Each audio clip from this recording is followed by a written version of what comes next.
about better networking, and who wouldn't want to be better with networking, right? So it's an important topic for all of us. Thank you all very much for coming along. We have about 90 minutes. And as Johnny just said, if it's a worthwhile ad, and if you're not quite sure, just throw it in the chat window. Otherwise, guys, please have yourself, you probably want to be on mute most of the time. And also, if you have yourself on mute, then if you turn yourself off mute when you're about to speak, Johnny and I can see and other people are about to see. So if Johnny asks a question and we see a mic go off, we know that person's about to speak. Otherwise, nothing too crazy, guys, because the cameras are on, okay? Thank you very much. Johnny, please take it away, mate. Okay. So for whoever, after seeing the flyer, was expecting to see a guy in a suit this evening, I apologize for disappointing you. It's Sunday evening, so what you see is what you get. I'm in my relaxed, and I basically like to share with you a few things which are close to my heart and which I'm sure is going to be valuable for you. And I want to kind of make an intro. So let's go to the screen first and let's make an intro. You see it? Are you ready? Here we go. 1 second.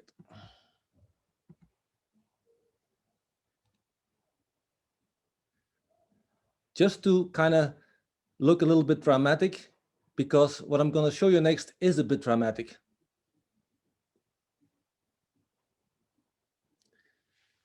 So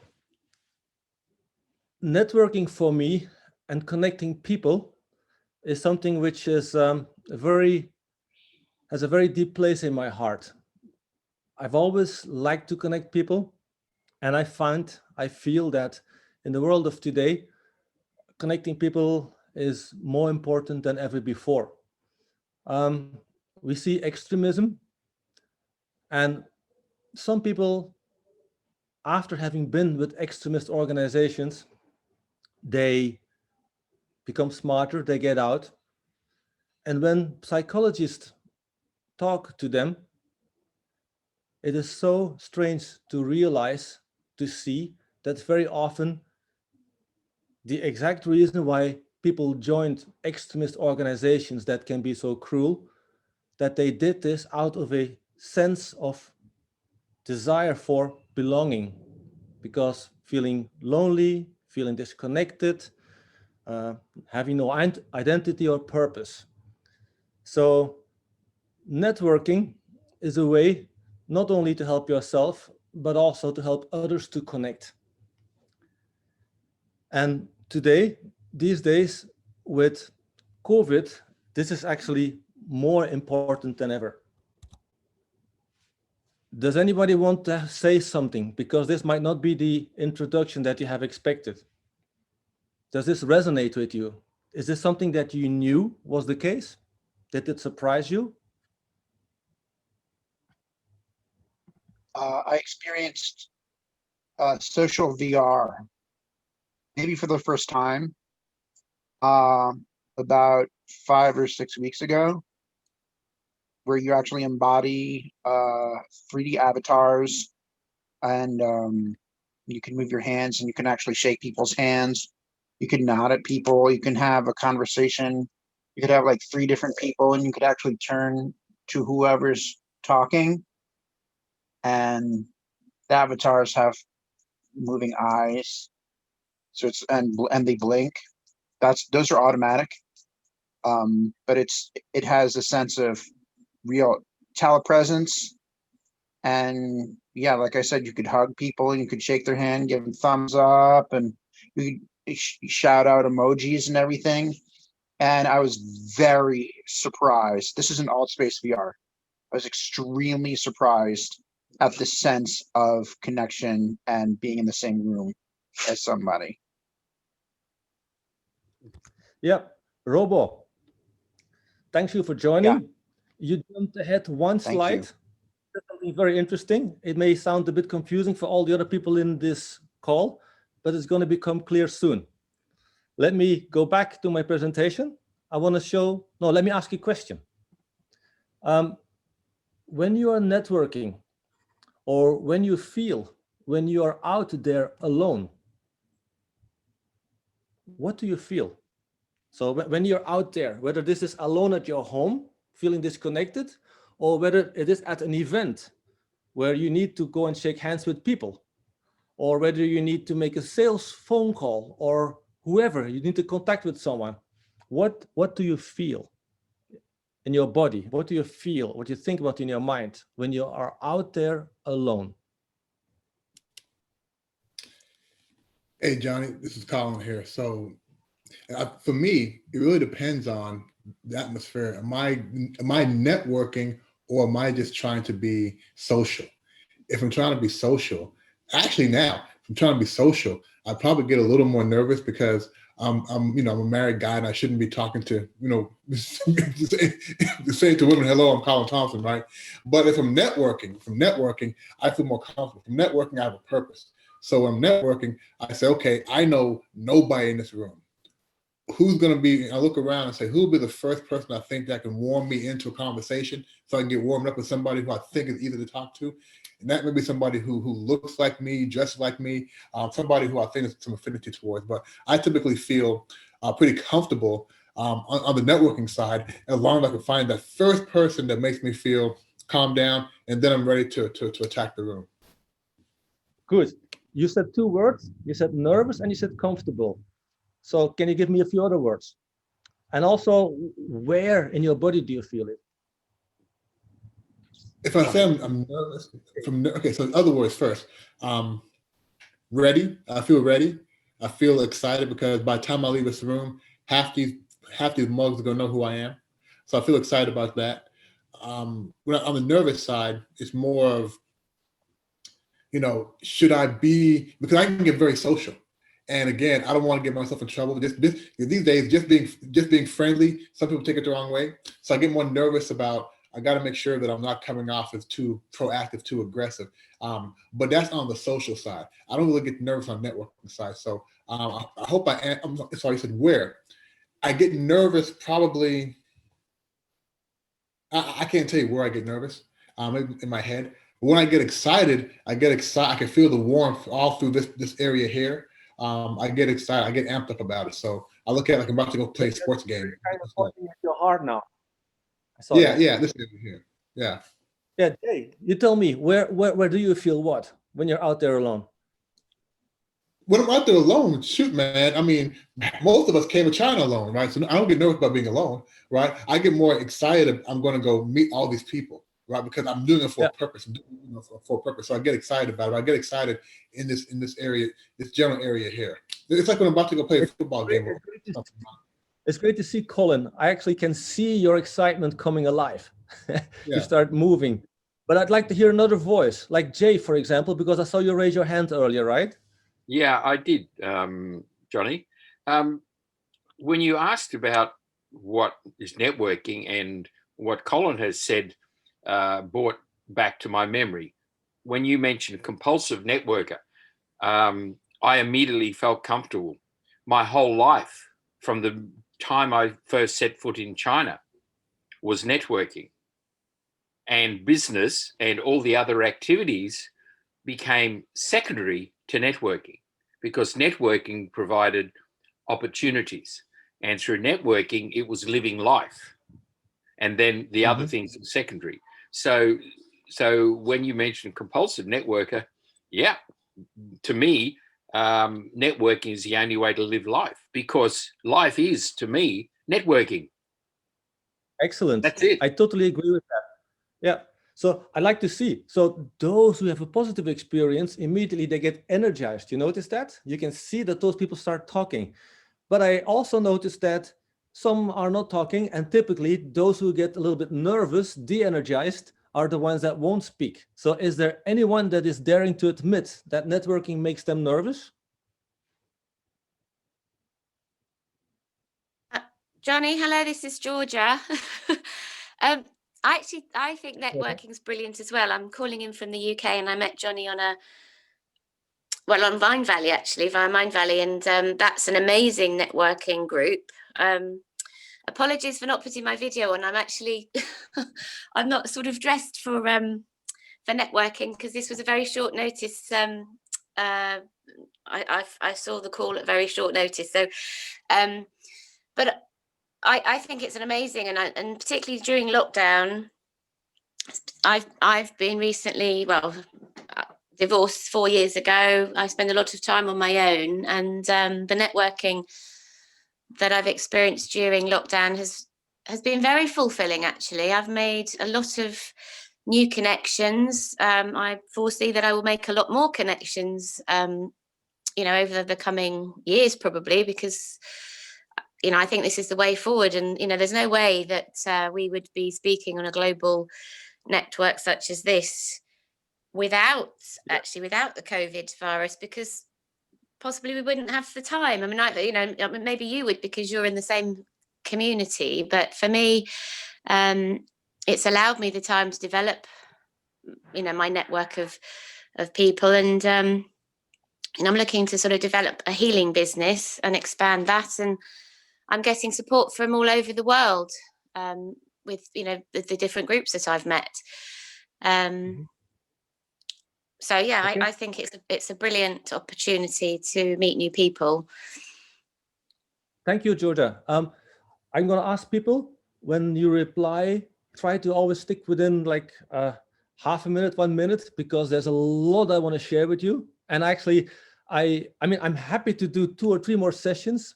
And actually, at the end of this talk, I'm going to mention 2 more topics which we are not addressing today, which I know you're also going to want. But I want to make sure that actually I keep the pace going. So I just want to give one more voice for Yolanda, because I know her. She's going to come something that helps me balance about all this positive energy. I'm very happy to see everybody excited about networking, but I want to find at least one person that admits he's nervous or she is nervous. So I see Adrian saying that he's feeling a bit unease in his throat, but yeah, Yolanda, okay, 30 seconds. What can you add?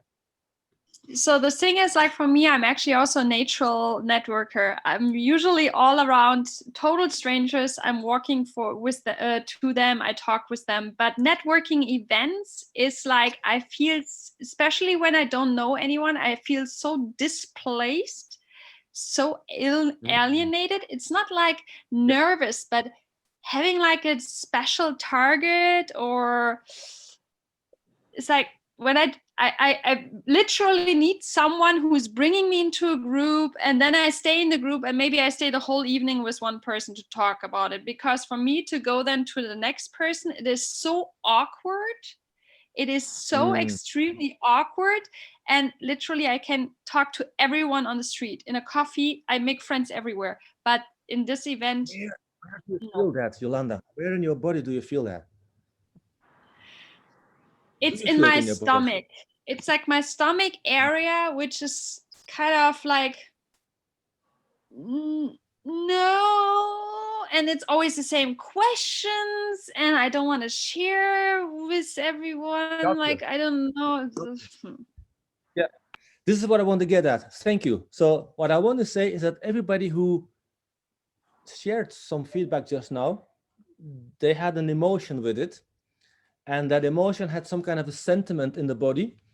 Now, what if that sentiment is something that we can measure? Because the mind is doing something to the body, right? You can feel happy or nervous, and you start feeling something in your body. What if we would actually be able to turn that around? What if we would be able to do something with our body actually goes into the mind? So now I'm going to give a bit of more context that is going to explain this exciting comment that Robo just made.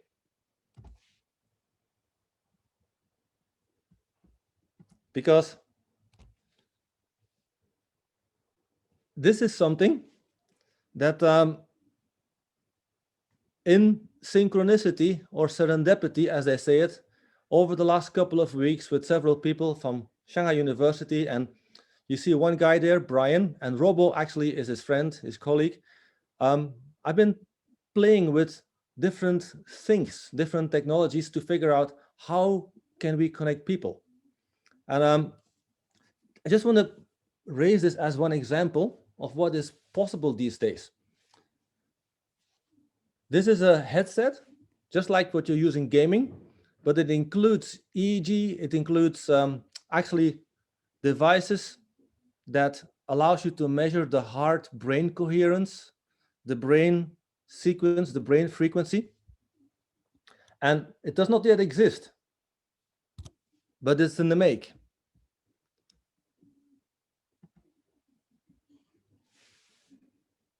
So can you imagine in the world of today where social media no longer exist? Because I don't call them social media, I call them anti-social media. Can you imagine in a world of today where every politician is, at least where there are elections, every politician is trying to kind of blame another politician. You see extrapolation, you see extremism. Sadly, I see East and West discrepancy. Now, I have family in Europe and in China, for example. I call these places both my home. And yet I see a lot of, let's just say, hatred, let's even say anger or prejudice against people that have another idea, another color or whatever. Can you imagine going into a world totally delabeled? You go into a virtual space, you have no color. Nobody knows where you're coming from, east or west. You're basically just an avatar. And just like Robo said, there's a space now which is really interesting. Actually, Dragonburn this year didn't happen because it wasn't possible for COVID. But you know what? It did happen. It happened in the virtual space. There are like an amazing amount of rooms, such an amount of creativity of rooms in the virtual space. Now, there are little avatars in there that we are playing with. These avatars, they have like little wings. These wings that tell you if somebody is happy or not, because this device can actually measure that. You meet someone who is happy, smiling at you, but actually you can see the wings when you start vibrating together, when you start connecting with each other. There's music playing, there's visuals playing that actually allow you to connect. So it's a bit of a dream, but Shanghai Singularity University already has approved to look at it. So this is something that we're gonna do, and where we are actually finding new ways to connect people. We're actually even using artificial intelligence that is understanding the emotion behind the language, facilitating people to connect. Now, the funny thing is, as I mentioned just before, your brain in an uncomfortable situation can express feelings in your belly, in your body, but you can also actually increase energy in your body, because that's what people in some parts of the world, whether it's China with Qigong, whether it's, for example, India with prana, they are able to increase energy. So what we are actually preparing, and we actually know this because this is also something that Georgia knows, there are processes that actually allow you to harvest energy and to turn that energy in resonance, because when brains get into theta frequency, actually you can call upon that energy. So imagine that you have a virtual space where people all start vibrating together, building on energy together. You basically are creating waves. You can see, for example, already there are experiments with 1,000 people meditating in New York, and you can see crime rates going down. It's amazing what actually is done. Now, I can't go into the details, it's too much, but I can share all the science behind it if you're interested. I actually wanted to just talk 1 minute about this slide, but yeah, it excites me. And the key thing is we're doing something really great to connect people. And that was actually for me the reason why I said, let's do a session around networking. Now, I will come back down to earth. And it's going to be practical. There are going to be tips for coaches, how you can find other clients and coaches. Don't worry, don't run away. I'm going to go now back to the normal stuff. But this is real. So, networking. when you are networking, I want you to ask yourself 3 questions. What do you have to offer being you? What do you have to offer other people? And what makes you a professional, successful business networker? Because these are the questions that we're going to answer today. And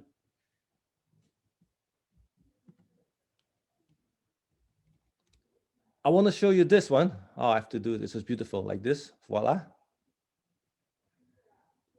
This is a lady that I met 15 years ago, 16 years ago. This little old lady, but she gave me a purpose. I came to China. I was an environmental consultant, and I thought, like, okay, let's restart my career here, try something new, exciting. Because I've done that 10 years in Europe, and I want something new because I know something about environmental consulting.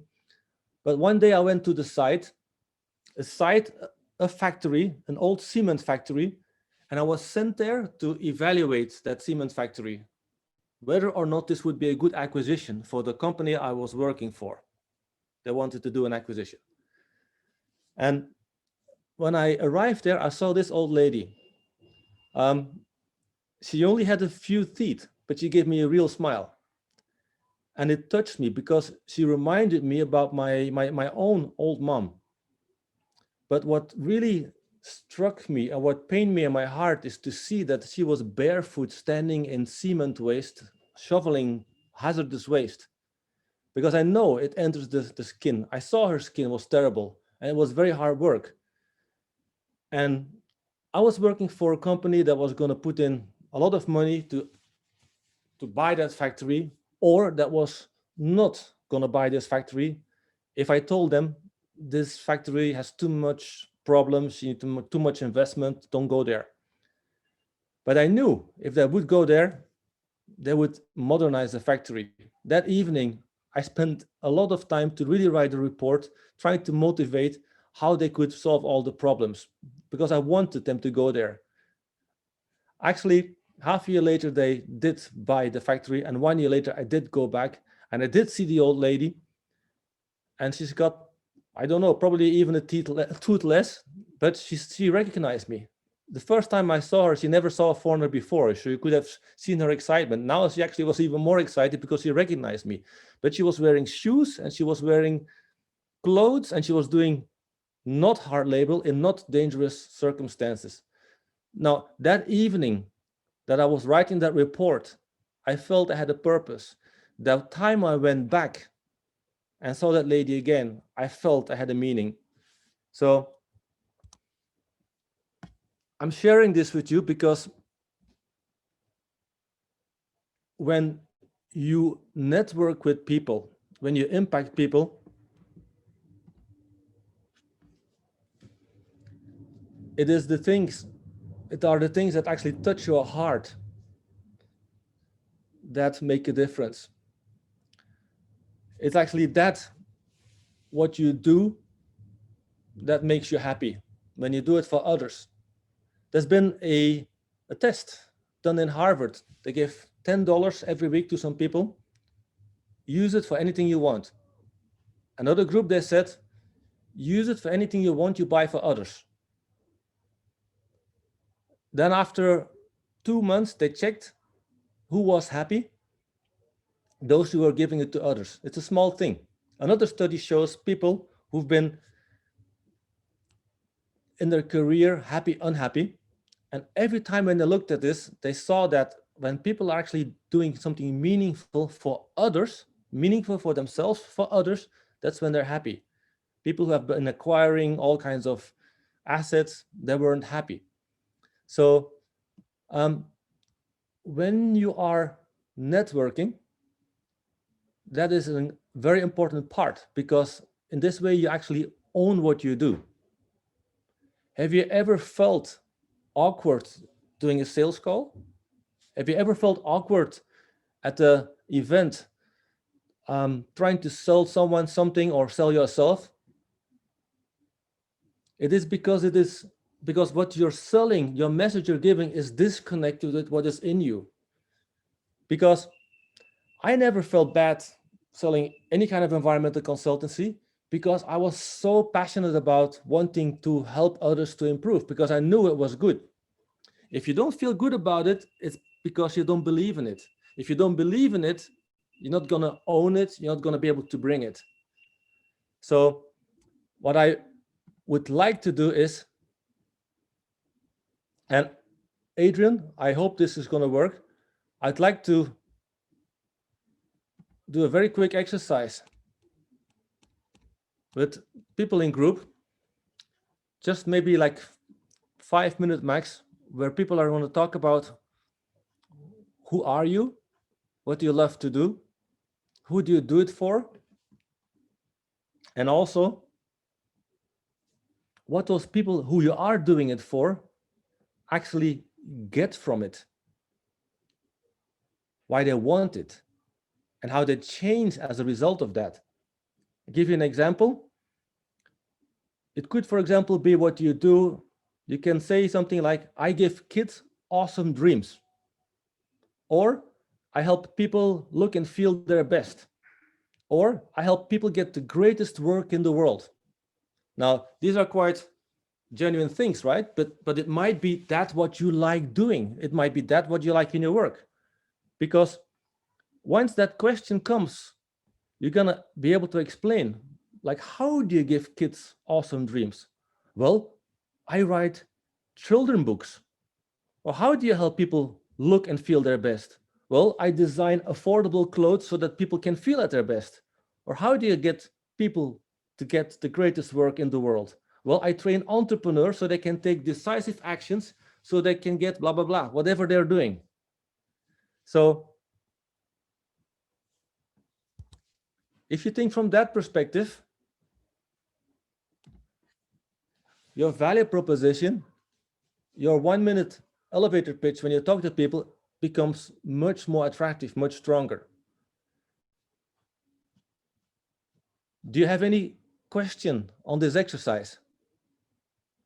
So ask Johnny, yourself. I've got 2 or 3 people per room allocated, but can you just clarify again what questions they're discussing? Okay, good. So in the room, just discuss with each other. You can take one person, maybe, and the others can actually help by asking questions. So who is it that you are? What is it that you do? And why is it that you do that? For whom? Why do these people want that? And most importantly, how do these people change from that? Because the last part, how they change from that, is where we're going to start with when you introduce yourself. Because I help people to change in this way. Maybe it's a good idea if I quickly write the questions somewhere in the chat so you can copy them and take them into the group. Voila. Please check the chat. The questions are copied. Somebody takes them into the chat.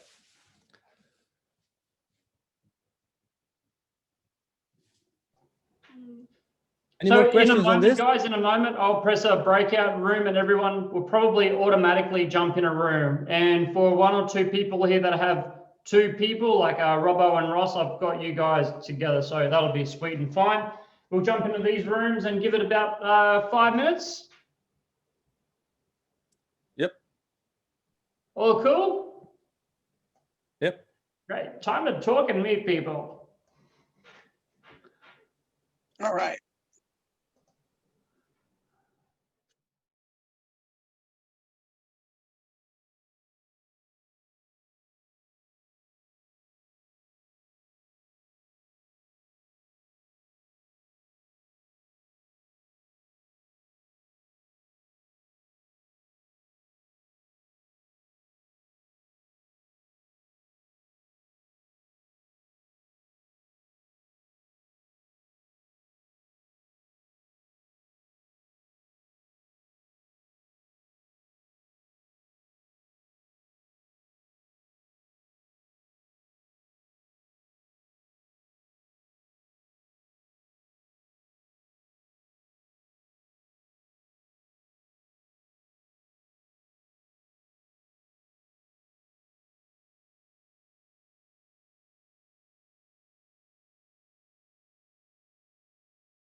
who would like to share a little bit? What was the experience?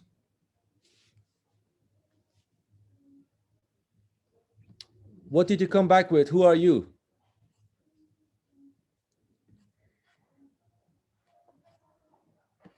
How do you present yourself as a networker?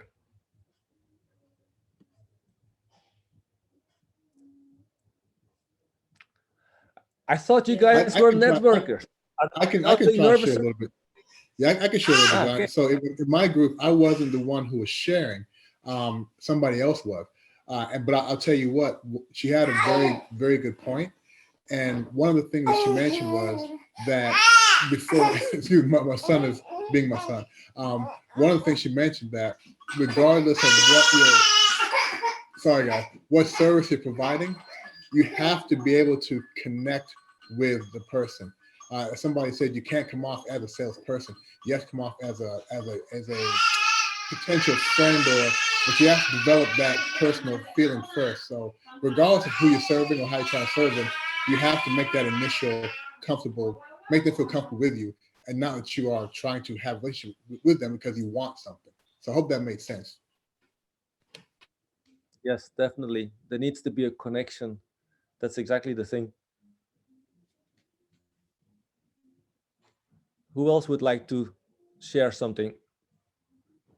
Matan? Yeah. Connecting, especially in a networking environment. Can you speak a little bit louder, Matan?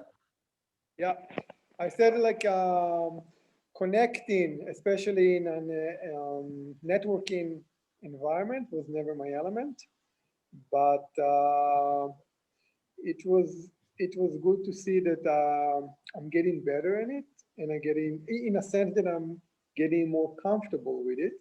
And I also can recognize that I still have a long way to go, especially in the way like I articulate and presenting. But it's a progress because I'm not as uncomfortable as I used to be. So yeah, that's great. Yeah. Knowing how it is, how you impact other people, and also knowing why it is that you like that, so that you can actually explain it with passion, immediately gives you a connection with the person. And knowing how it changes the person, so that actually you can explain specifically that, what it is that you do, allows you to very easily open a conversation in a way that it attracts the other people, because they're going to want to know how you do that. So many of us like what we do. The question is, how good are we in expressing it? Any other questions? Otherwise, Robo, go ahead. Hi. So sometimes I feel a conflict between being able to say something quickly, and which also means that I have to use bigger words. So in the interest of trying to get my point across quickly, sometimes I'll choose a word that, has a whole implication. It means a whole sentence, or it means a whole, it stands for in place for a whole bunch of other words. But then sometimes that could be confusing in and of itself. And those bigger words were chosen sometimes to just get that elevator pitch out, get that one or two sentences out, and then see how that lands, rather than talking too long. Because if that thought doesn't land, then there's always the possibility that someone will be like, okay, so what do you mean by that? And then I actually know what to spend more time on explaining. Mm-hmm. Yep. So it's a balance. Yeah. The longer you take to explain something, the lesser actually gets through. That's a very funny contradiction.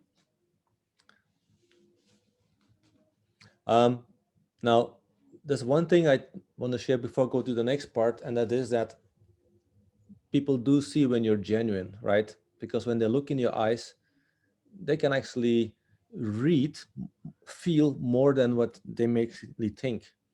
So whoever you're standing in front for, if you are genuine, I always say it's genuineness that opens the heart, like this, because your defense goes down. You're not thinking like, what they're trying to sell me.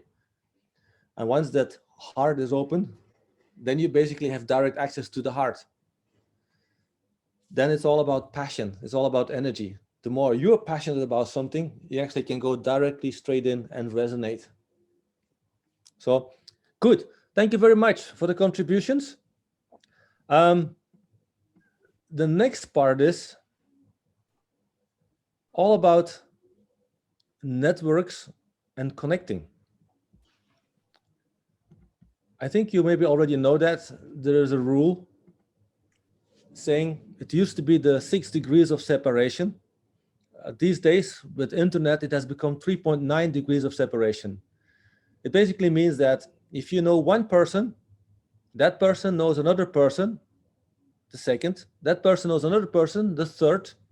You don't need to get to the fourth person to be connected to everyone in the world. So it just takes you basically 3 other people to connect with the whole other world. And there's even jokes about this because you can cheat, you know? There used to be the joke about, hey, you know, I know the daughter of the emperor of China. And you say this to the president of the US. And then I'm going to say, oh, really? Yeah, I'm interested in knowing the daughter of the emperor of China. But then you go to the emperor of China and you say, hey, I know the son of the president of the US. Would you like to meet him? Oh, really? Okay, I'm interested in meeting them. So you can do a bit of bluff when you're doing networking. And basically, suddenly this person who didn't know any of both of them gets connected with both of them. It's an old trick. But what I'm trying to say is connecting people can be done in many ways. And the next thing I would like you to think about, and again, this is a small group exercise, is what kind of networks do you have in your life? Because you may have a network for where you live. You may have a network for the people you work with. You may have a network of your friends, or you may know other people that have a network. So I'd like you to think about how many networks do you have? And who actually is in those networks?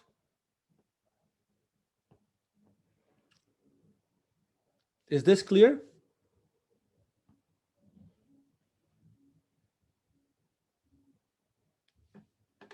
I can give you maybe my own example. I have a few different networks. I have a network of people that do coaching. Actually, there are several platforms that I'm in, and together it's a few thousand people. I also have a network in LinkedIn, which I've built over the years. It's about 20,000 people. I've got a network in WeChat. It's about 5,000 people, 4,000. But I also have a network of people that are in energy work, and this is growing quickly, already a few hundreds. Now I have a few network in people, like you see Robo. It's all about tech and AI. Now they are also networked. So what if you start connecting those networks? You see, I'd like you to think in terms of which kind of networks can you have? Because there's different aspects of you as a person in your life. This is very short. What is the shortest feasible time, Adrian, to have a decent conversation? Is it 3 minutes? I'd like to come back with crazy networks. Hey Johnny, can I ask a question of clarification first? Yeah. Yeah. So when you say networks, are you really speaking more of the professional networks or also our social networks, which I've tried to keep very different? So when you say network, do you just mean networks that we want to use for professional reasons, or social networks as well? Well, this is exactly the question I'm actually asking you and the people here.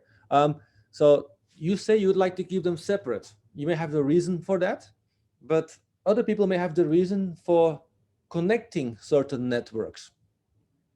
And I really would like to ask people, how crazy can you get in terms of which ways do you know to connect with people? What kind of networks do you have? I'd like to get at least 2 ideas coming back from this big group with a proposal, a suggestion of a network. Say like, I never heard about that. Never thought about that. I have a school network. Every now and then, maybe once, twice a week, I go to my daughter's school and there's a network of people there, actually some very high level people there, and that's a school network. And I've got a business, a BNI, a business network as well. They're quite different networks. Ah, great. Yeah, Yolanda. I have actually a cool one.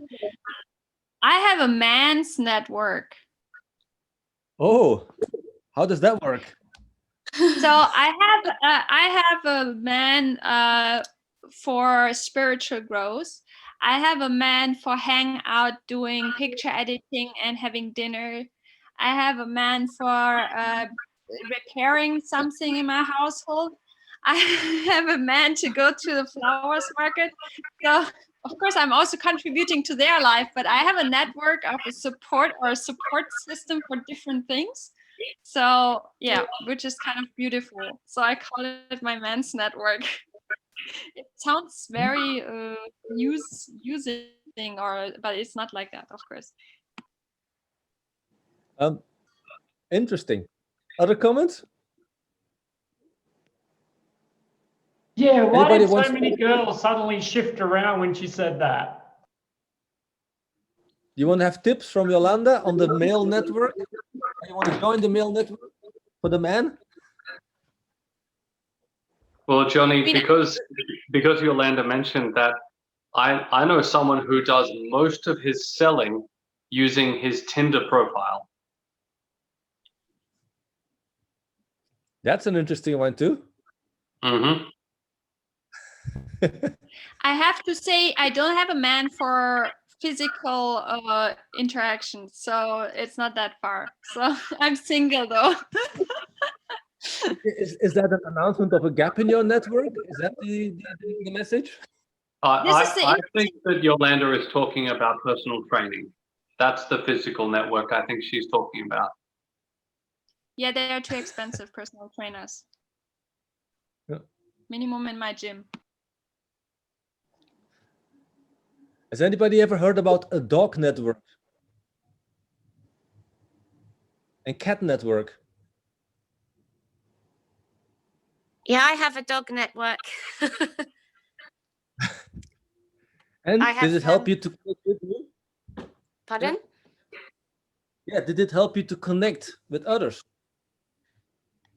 Well, yes, absolutely. Because funnily enough, I was saying to Stella, my new sort of direction is actually healing animals, and I found that I was able to heal animals because I was walking my dog, and I met a dog and his owner that was ill, or the dog was having problems, and I was able to heal the dog, and that then made me realize how powerful effect I could have on the dogs. And so every time I'm meeting dogs with problems, I mean, I'm not, as you say, it's a compassionate, passionate, genuine discussion. It's not trying to sell anything, because at the moment I'm not even charging money. I'm trying to build that side of my new world, if you like. But yes, I'm meeting people with animals that need help, and I've helped quite a few. So it's a very positive thing. Interesting. And actually, I like that one. Women's network is also very, very great. Mm-hmm. Yes. Well, I've joined, like Johnny, I have a different, several coaching or different courses that I've joined, and I have good networks, and the women networks are very powerful because we all understand each other very clearly, and what our needs and barriers are. this is obviously a much more mixed group, but yeah, women's networks are very powerful. I mean, to be honest, I don't really enjoy social media, and I haven't really developed my LinkedIn, although I have a profile. It's very, very out of date. But they're all things I've now got to look into. And in fact, when I get my, if you like, my business model set up with the healing, I've got a lot of dog networks on Facebook. You know, I'm a member of different groups because one of my dogs was ill. So there's a turmeric golden paste group. There's a lurcher group, which both my dogs were lurchers. I volunteer for a dog charity. And those networks are sitting there, if you like, waiting for me to, if inverted commas, come out and say I'm a healer and I can help you. And that's where the discomfort is in the charging the money. It's that exchange that. I like to pick up what you just said, Georgia, because you see, the people in this group, they're very, very, I said, a very big variety. There's some people in there that are like coming from a corporate world, because I know the people, and some of them actually are more like in the tech world, and then other people are in the world of healing, energy work, and then others are more in the world of science. Now, the interesting thing is that normally those people do not easily connect with each other because they have a very different view of looking at things. But it is when those crossovers start happening that the most interesting things are suddenly popping up. For example, I come from a corporate world. I would never have thought in terms of doing something with my tech, it's a passion, or doing something with energy, because this is something for me, I spiritually discovered that. But I now notice that, especially in the world of today, there's much more people that are actually open to the idea that you can, for example, in the corporate world, much more draw from intuition. And that there are actually ways of doing that scientifically that we know with brain frequencies. And with energy work, we actually discovered that those brain frequencies can actually be changed by meditation practices and things like that. And you can influence them. So suddenly, taking one discipline into a context of something else, you can offer something new to people, which I never thought before. For example, I find it very interesting to combine the science of how a brain works, neurophysiology, with the knowledge of how energy works, to combine those to actually help business leaders become more intuitive, become more charismatic, actually being able to better develop faster their business. And I know that a lot of you can connect the dots because most of you in the group here are open thinkers. And you might now hear people talk that normally would not be part of your network. And this is the point that I'm trying to make. I actually invite people, urge people to talk to those that you might find uninteresting, weird, or whatever, and listen again with a different open heart, if you like. But from the perspective of what it is that you want to do, of course. Cat networks, I believe, are one of the best ways to meet people in Shanghai. Because every time I put a cat in my moments, I make new friends. Anybody has cats? And how do cats and dog lovers go along or not? Should they cross the bridge? Johnny, I'm a dog lover. Do you still love me? Always.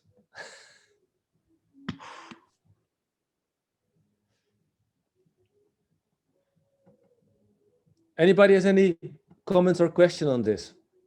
Because I want to quickly share a few principles here. 1 second.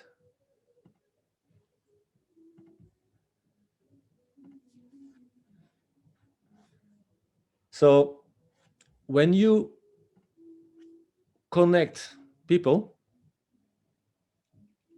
there's a few principles that you can use. we talked about just now cross-platform, cross-function, cross-region, cross-network, and so on, cross-personality, cross-whatever. But you can also make this an active approach, because most of those crossovers, they don't happen naturally. You see, because this is, yeah, it's not a habit. It's not done. It's uncomfortable. But when you do this, you go from 1 + 1 is 2, you go to 1 + 1 is 3, because suddenly you're unlocking value that was not possible between two people doing the same thing. Suddenly they get creative ideas because they will fertilize each other with creativity. And if you do this not just on an individual level, but actually you do this deliberately, functionally as a networking activity, the effects are amazing, are enormous, because when you connect 10 with 10, there's so many crossovers that are possible. Now, I have written their code of honor and invest in the universe. I want to ask you, do you have any principle or code of honor when you are connecting with other people or when you are introducing others? What is your approach? You do this lightly or you take this seriously? Or, yeah. Welcome comments, come on. In what situation? The situation you create. I will share my code of honor, my principles, but I want to hear some others first. I see Eve saying certain core values have to align. So are you able to talk, Eve, or because you're putting in the chat, it's great, but I agree. Yeah, I can talk. So what do you mean by certain core values have to align? For me, there are certain core values of mine that are important to me. So far I found that these values has to be the same, like has to be shared among people I talk to and people that I introduce. Mm-hmm. Do you think that people with like different there's certain aspects, or say doing business for a purpose, not just for the bottom line anymore? Like there are certain things that are core to me. Love, peace. Yeah, I can hear that. Yeah. This is, for example, something that was for me an important aspect. Being in the corporate world, I was always looking for people with a heart, because in the corporate world, you do meet people without a heart. And yeah, or it seemed to be. Right. Sorry, yeah. go ahead. No, actually, you're very, very right. Seem to be. I stand corrected, because I've met people that I thought didn't have a heart. And later, when I was willing to see, I did see a heart. So you're right. Yeah, Johnny. Yeah, and I also. Oh, I'll just quickly complete on that.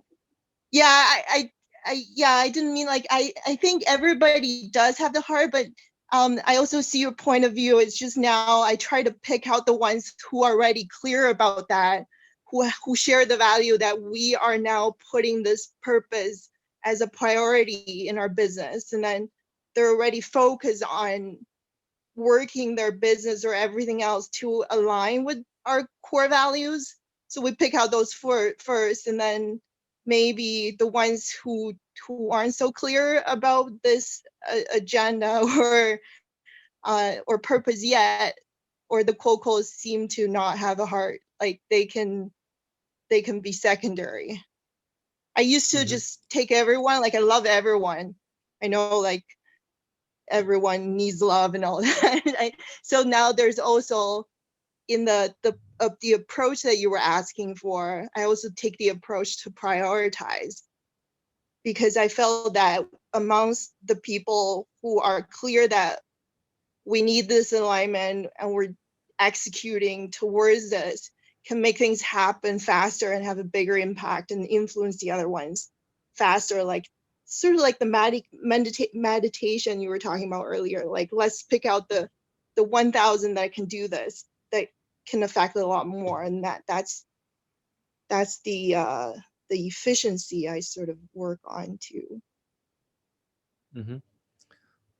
Well, we're gonna teach people in a natural way to actually do this automatically, so it's gonna be nice. Colin, you were saying something.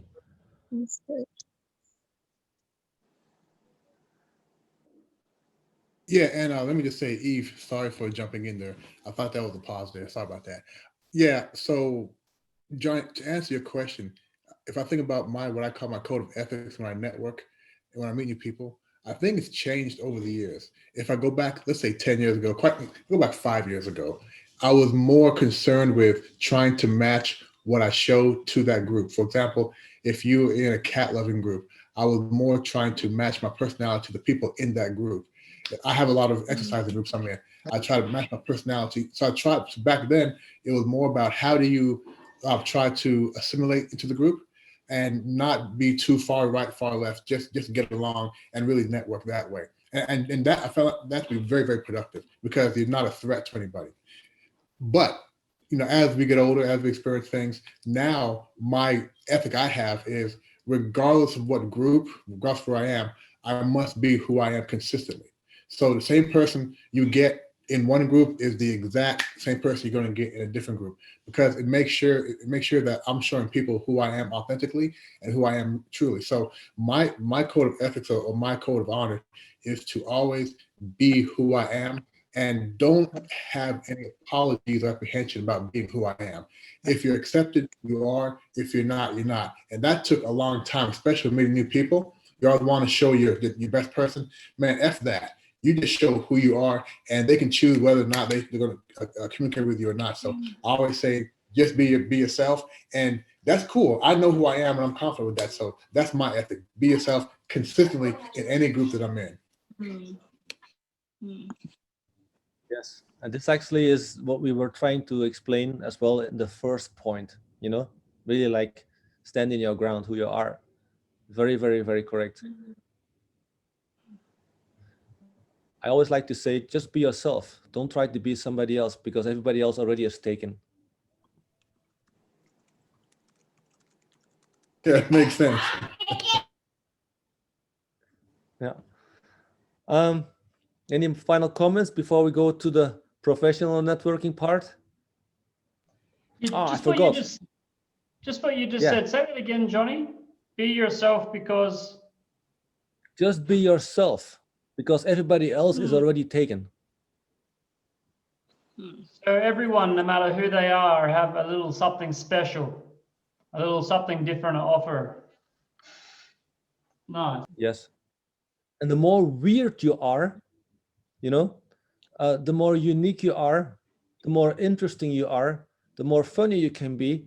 So never feel weird. The more you try to just act upon the label, the more boring you are. So if, for example, you have a job title and that's what you are, then that's very sad, because doesn't say who you are. Sometimes I like to do this when I'm actually at an event, and sometimes people are like, hey, how are you doing? Sometimes I just say, oh, I'm just being very happy. And that's not the reply they expect. But that actually allows me to explain what actually makes me passionate about what I'm doing. Did you want to say something, Yolanda? Yes, but I don't want to interrupt you. Sorry. Yeah. So, because I'm also doing what I'm passionate about, but sometimes a little bit unfortunately, a lot of people are passionate about what I'm doing actually, and they're seeing it as a very nice hobby. So I'm a photographer, just for the people who don't know it. And so when I'm coming along to a networking event and I'm saying like I'm a photographer, it's like a super good starter. Oh, wow, I'm like so jealous. I would love to do it. I love photography and here and there. but there's this but is like, yes, I live from that. You also could imagine to hire me. So it's like I'm, you know, so sometimes you're coming out of this conversations and it's like, it's cool. I have like the lifestyle everybody would wish for, but somehow what doesn't stay over is like, okay, I have to live from it and I'm corporate. So this is sometimes difficult for me to get the passion out of these people, you know, like I'm obviously passionate about what I'm doing, but it's sometimes hard to get them out of their mindset of having a nice life and passion and whatever. So yeah, that's sometimes a challenge for me. Well, let me correct you. Yolanda is not just a photographer. I mean, that is the word that I would absolutely not use to describe me. If that's what you do, a photographer, you know what she does? I remember the first time you explained to me and it hit me like a hammer on the head. It was so interesting. Yolanda is in some way able to put something on paper that actually resonates with people's subconscious, and she can do it in such, I mean, you correct me if you can say it better, but she basically works with pictures in such a way that they resonate with the people that she makes the pictures for. And that it actually calls something from the people's subconscious. It actually resonates with them. Please, Yolanda, you tell this again, how you told me, because that was for me way more than making pictures. And that is what I remember from why, if anything I want to do with pictures, or I want to ask something about pictures, you're the first person I will ask.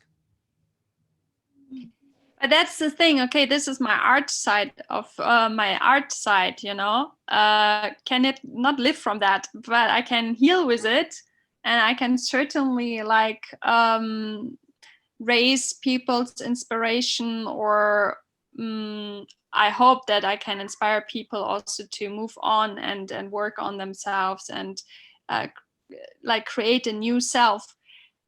But for networking events, I'm not going out as an artist. I'm going out because I want to do factory shootings, or I'm an event photographer or something like that. And so this is also another thing, like I have these two sides in me. The one side, which is really contributing to society, giving value to people, giving value to my own healing majorly. This is where it comes from. And now I'm moving forward to try to make a living out of it, or I will succeed. And that's why I'm studying life coaching and NLP now, so to use my art and connect it with business. But then, like, still previously networking events, it is another thing. I'm not like selling that yet. I'm selling something else. So, and that was already difficult. Maybe it's aligning more actually when I'm now pursuing the healing part more. Okay. The pictures that you make, they talk to me. And I wonder if you are gonna coach someone or do something with people, if you take pictures of them and you show them how they talk to them and how that basically opens a conversation for you as a coach. Have you ever thought about that? Not in the networking for coaching business yet. So, but I will definitely get some information and inspirations today from it. Thank you. Yeah, start with taking pictures of people and start of talking to them, and then talk together about the pictures. Just an idea. All right. My code of honor is that as a networker, I really like networking. I always like the idea of meeting new people. And my code of honor is whoever you introduce to me, he or she is going to call you back saying, thank you so much for introducing that guy. That was so interesting. You see, that is, for example, one way of approaching networking where you become somebody who attracts networking. Another principle that I use is invest in the universe. I get to know more and more people. with my crossover of my networks, I've calculated I have about access to 500,000 people. And I don't know all of them personally, but I know that in those networks, I can always find whatever I want, because in that network, there's always somebody that knows how to do it. And these networks are very, very different, right? So whoever comes with a question to me, I always will find somewhere for a solution. But I actively network. That means if I see somebody with a need, even if it's not asked, I kind of like the idea, just gonna throw a little cookie on the table for them, and they're gonna be happy, because I believe in investing in the universe. Whatever you do for people without being asked is always coming back, you know? Not just introducing A to B, because both of them will be happy with each other and they will appreciate you, but even just for C. And using that principle is what actually in my whole career, together with the passion, always has been able to give me what I wanted to find. So what are your principles? What is your code of honor for networking? How are you doing active networking because of the networking? Not just because today you need something and then you go and network. No, networking is something you wake up with. In the same way that I wake up every morning, I think by myself, I'm happy because I'm awake. I'm going to give everybody free smiles. We talked about that. And I'm going to do one thing without any expectation for another person. And typically for me, this is something related to networking. So think about what are your principles? What are your motivations, triggers? Write it down if you haven't done it yet, because this is one that works. Tomorrow morning, you'll remember when you wake up. Okay. I can't do a session with Chris in here without talking about the process, because he is the guy, he's the process guy. So what's the process for networking? Okay. I'm not going to explain the whole process, but we're going to show something. For me, this is my process. And these are just a few Excel sheets that all are part of getting something done quickly in an accountable way, in a clear way. This is something that I got from a mentor that used to work with Jack Welch. It's called Pete Johnson. And he's got dyslexia. And it helped him to kind of put things in his mind clear. So I've noticed that for me, this helps a lot, because my dear ex-wife says I probably have ADD. And this actually helps me to put things in context. So I want to ask you, what is your approach? But I'm going to give you an example of some sheets, the very simple ones. When I go to an event, basically, I will know beforehand who it is that I want to talk to, why it is I want to talk to, what I want to get from it, how to approach them, and so on. And all the next steps is part of this, because whatever these people want to achieve, they're going to need something of this. And if I follow up with them, I'm always going to use some of these to go back with them with something very specific that answers their needs. So before I'm going to share you some tips, I'd like to ask you, what is your approach or process for networking? Do you have any? Or are you one of those many people, like most people, that if they go networking, they just go and they just bump into each other randomly, hoping to get something? Question is, what's your process? What's your approach? And no thanks, Chris. And I definitely expect from you at least a suggestion for a process to approach this. have an anti-process. An How to don't do anti-process? it. How to don't do really? it. Yes. So it's like I do it. Nope. I'm having this event. I do think like, oh, okay, there could be customers there, possible customers, like from a chamber, for example, chamber event. They used to be my customers, and let's go there. I go there, then I try to find a face I'm familiar with. I hook up there, and then I hope that all this kind of people with a business card who are holding it under your nose, you know, coming and introducing themselves. But when there's nobody I know, then I have an emotional issue because I don't have a camera behind to hide behind. So Have you ever thought about instead of just swapping business cards, in China now it's about 扫一扫. It's like scan, right? Scan the WeChat or scan the WhatsApp. Have you ever thought like no, they coming to me.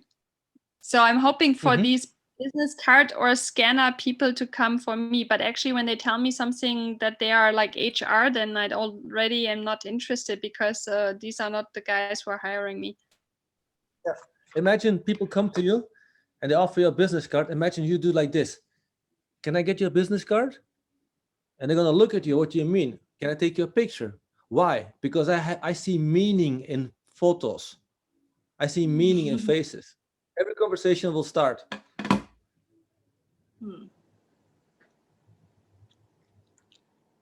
Other people that have an idea or a process. Adrian. Yeah, hey, so it might seem different, but it's completely relevant. About 14 years ago, I was suddenly single and in a new city. I left my small regional area. I was in a big city and single. And, you know, as the first time in like 7 years, I was single and absolutely clueless. So I ended up meeting a friend in the military, and we would go out like on a Monday night, Tuesday night, Wednesday night, and we would go out just to meet people. And as soon as we had a goal, like, okay, we're just meeting people, boys or girls, doesn't matter, we're just meeting people. We stuck to our goal, and within a very short period of time, we went from being like complete introverted, unable to talk, to being able to go out and meet lots and lots of people. And then over time, instead of just talking to people, we just started talking to pretty girls. I was like 25, you know. But having a strategy and having a goal made such a big difference. And most people probably don't. So having a clear goal and intention, it would be a game changer. Yep.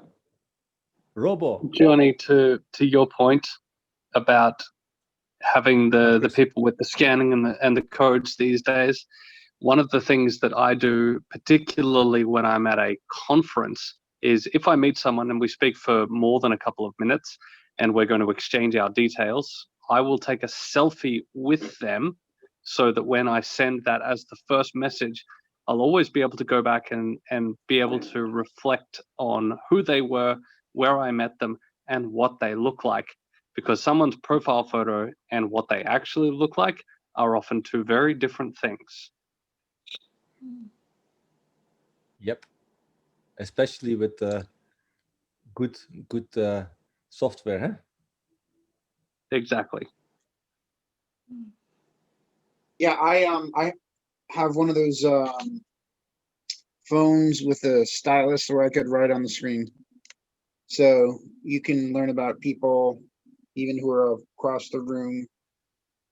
And after you meet them, you can take notes and write down a little bit about what you had a conversation with. Write down a little bit about what you had a conversation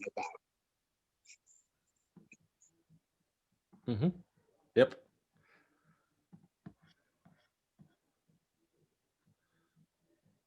Other processes, suggestions. Jay, did you want to share yours? Form? I'm sorry. I'm looking after my old mother and I'm getting a lot of interruptions. I just got back. I'm listening in. It's okay. I'll come up to speed in a minute. I don't have anything much to share just now. Thanks. Well, thanks a lot for sharing that in the chat. I think that was a very good one. You mentioned a system called FORM, F-O-R-M. Yes. Yeah. I've found that now over more than 20 years to be an effective way of getting somebody else to feel comfortable of communicating, because my belief is that when I'm networking, I'm out there to find out about them. The less I talk about myself, the more comfortable I feel.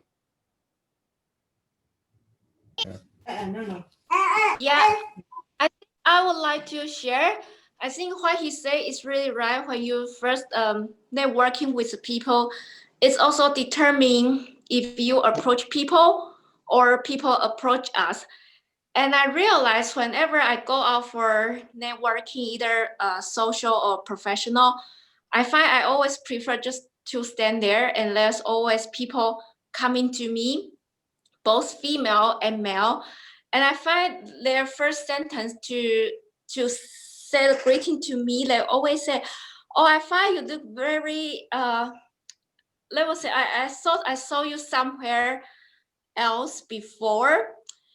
And I realized sometimes the people will just use this to bring a closer the relationship with me. But actually, I find the places they say where they saw me before, and I usually have never been to the places they see they say. But I realize it's just from the conversation we find. Maybe I'm a little bit attractive, or from people's eyes perspective, I have some value, and then we keep going on, find some similarities or something we are interested in, and that's how I feel. Okay, it's a little bit effective to me, but I find it's always me. If I just there, I don't approach people, I find it's more people coming to me rather than I go out and to reach out people. Yeah, so that's how about me, the situation. So that's how I feel, make myself seems very valuable or special, like people can remember me. That's also one of my strategy. Yep. Thank you very much for this sharing, Arlene. It definitely is a different story when people are coming to you. This is, for example, also why if you have the chance to be a speaker or a chairman for an event, it's always a benefit, because you can let people come to you. It's very good. Mm-hmm. No, never mind what they're saying, whether it's correct or not. It's all about the connection, right? Yes, it's a connection, and they are interested in you, and they want to find, especially in the dialogue, find something similar, and what the opportunities can coming from the conversation. Mm-hmm. Mm-hmm. Yeah. Okay. We're getting close to 8 o'clock, and I still would like to share a few tips, but we can do two ways. We could do a group session, or we could basically do a discussion with a few elements on the screen. Can I see the hands? Who is in favor of a group? And then I'm going to ask the other ones later. Who would like to do the group? And who would like to do the open discussion?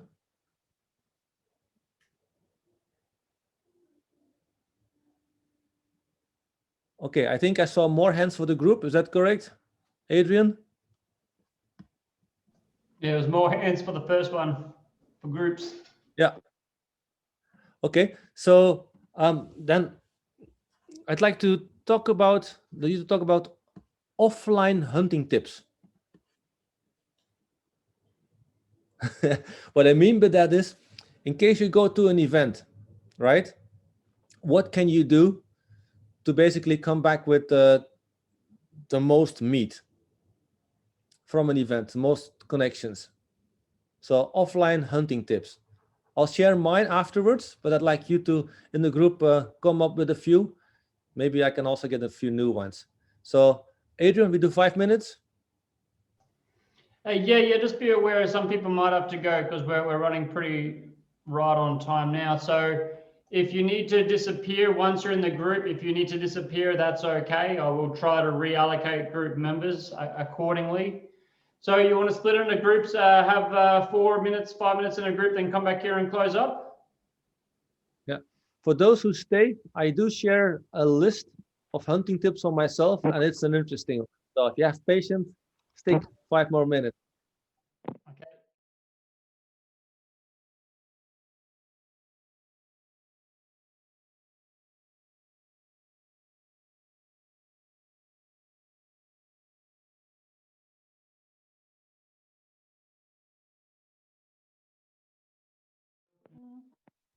Thank you for making it. Hey, hello everyone. What did you figure out how to catch the meat? What did you learn? How do you capture people during offline events? I gave away all my secrets, Johnny, to Winnie, so I suppose I could share them. Yes, please. So while I do use to get people to open up, traditional way's always been to have a name card, and then I used an app which would you photograph the card and it would have character recognition and automatically save it into the database, so that many hundreds of contacts, maybe thousands actually, I would say, I have in a database. Many of them have gone and drop off, but that's doesn't matter. And then in the later times, probably the last 3 years now, I've been taking photos. Always after talking to a person, I take a photo of us both together, and then you can save the file as the name of the person and where it was at. So that gives the jog of the memory. You can actually search on the person's name. You can actually search on the event by the title that photograph saved at in on the computer. And so that's my networking secret: how to keep contacts and establish them. Yeah, that's definitely practical. Other comments?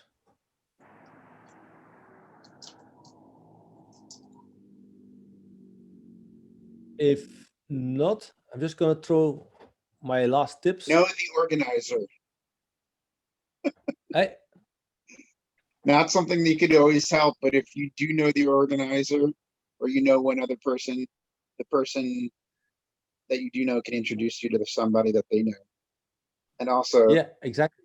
They might just say, "Oh, you have to meet this person," and they'll call somebody over.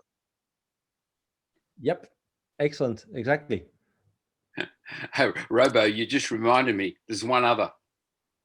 That is be the MC if you can. Volunteer to be the person standing up front. It works very well. Yep. These are all tips. A little bit the same here. When you go for an event, right? If you have prepared, you follow the process, you know your targets, go straight for your targets, right? And don't be afraid to tell them like, hey, let's do what we are here for, right? Because we are here for networking. Most people will not expect you to say that, but they always accept that. Once you've done your connection, close. Don't go to the next one because there's so many meat there. Also, once you know one person and you don't know the next one, just bring the one you just learned to another one you just learned, like bring A to B. Another one is when your hunters gather by the food, right? And serve the food. When people are at the food, just serve them some food and they always like you. Introduce others, elevator pitch. And so when you're talking mutual benefits, not only talk about you or the other, it's tennis. Also move around and see where people are looking for eye contact, because there are always like that. We talked about genuine and passionate, find the loners. You can also say to the person, oh, you're the main reason I'm here. Don't go before we have had a chat. Works very well. Another thing I always use is get one message to the right person within 24 hours. And then afterwards, I always will go to the platform, in my case, LinkedIn, and connect with them, because this is how you leave a second impression and another way for connecting. And there's a little dirty trick, one that Arlene has experienced. She said, like, sometimes people just come to me, say that they've met me. Well, I've had situations where I really wanted to meet someone at an event and I didn't capture them, but I know they were there, but I know they're on LinkedIn. You know, people sometimes don't remember who they met. So they basically just connect with LinkedIn and referring to the event, it's a 90% hit. So that's the other thing. The last thing I want to share is just very quick. This is my background. I want to give you my contact details in case you want to get in contact with each other. But I really am at this moment passionate about finding a way to get more people connected, just like what Robo mentioned in the beginning. My plan is to start connecting technology and energy and conventional ways to connect, networking, in a way that it's going to allow more people to connect with each other. And if this is something that you say, hey, this is quite peculiar, I'm interested in knowing more about it, let me know. I'll be happy to keep you in the loop. Also, I got a bunch of WeChat groups which are all about sharing. For example, sharing things for free if you're moving out, things like that. I really like to connect people with each other. So this is my WeChat. This is my WhatsApp, WeChat number, WhatsApp number. I'm on LinkedIn. Please connect there. I got Telegram. But most importantly, yeah. Thank you very much for being part of this session and for connecting. I'm honored to know all of you. And if there's any way I can serve you with in the future, do let me know. Thank you very much. I hope it was useful for you guys and ladies, of course. Thank you, John. No It time was for wonderful. questions? Thanks.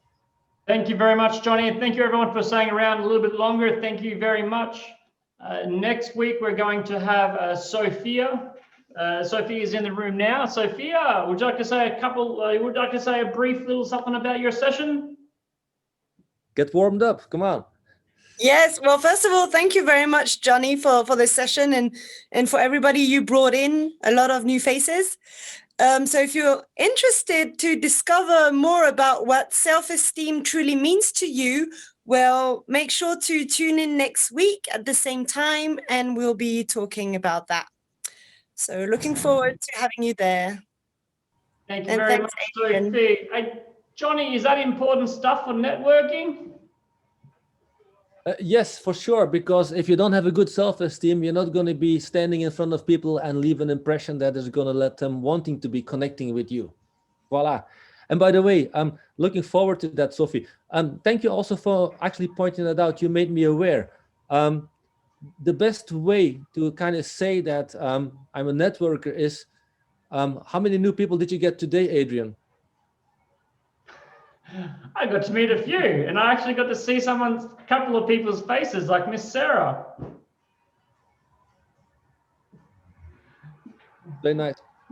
Astrolita was saying that we never had so many new people so quickly in such a short time before. So this was actually just within like 36 hours. If we would have done like a week before, I would have been able to reach out to my network. So now it was kind of like short, but I did enjoy it. And nice to meet you too, Sarah, and everybody else here. If you want to hear more about the future of marketing and some of the future of business as well, just let myself or Estrelita know. We'll see if we can get Johnny back to do a deeper target. I mean, personally, I get really excited to hear that futuristic stuff that he shared at the start. And then Ross or Robbo was sharing about the VR event. That stuff excites me. I'd like to have him again talking about that. But if you'd like to see him again with something else, just let us know and we'll see if we can organize it, or we'll see when we can organize it. So thank you all very much. Do feel free to stay in here if Johnny, myself, and a few others have to check out. But thank you all very much for coming. And thank you for joining from the UK, Georgia. It's nice to see you there. Thanks, Matan. By the way, Matan has another great platform. Yeah, he's doing the same.